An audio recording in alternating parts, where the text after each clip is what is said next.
Hello everyone, this is Jesse Romero with Catholics for Catholics, bringing you your Catholic voter guide for this upcoming election.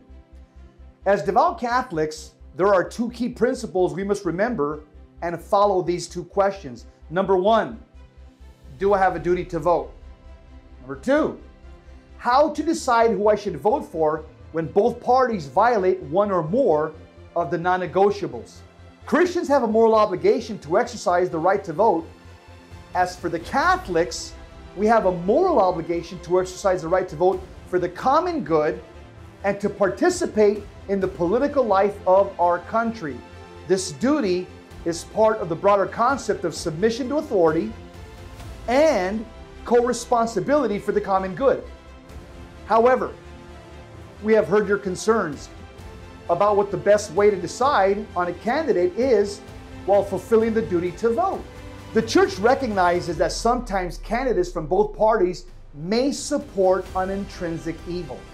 However, she does provide the means by which to know which candidate should receive our vote, as we do have the duty to vote.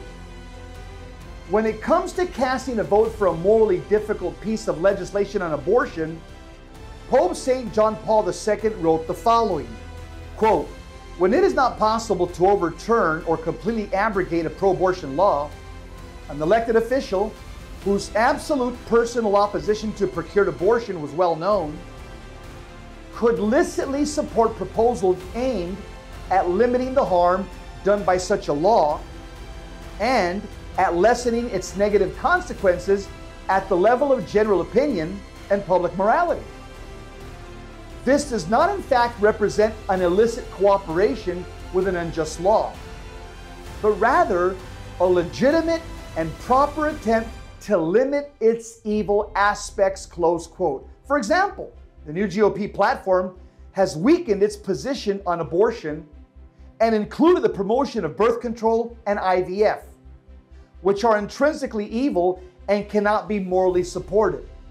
However, applying the principle established in Evangelium Vitae, the Gospel of Life, any faithful Catholic who makes their absolute pro-life commitment well known can morally vote for a GOP candidate when the alternative candidate has taken a worse position on the right to life and other non-negotiables.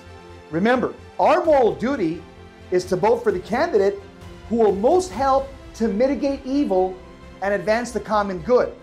Like John Paul II said, abortion is one of the greatest evils for Catholics around the world. When it comes to abortion, Democrats believe that every woman should be able to access high-quality reproductive health care services, including abortion on demand.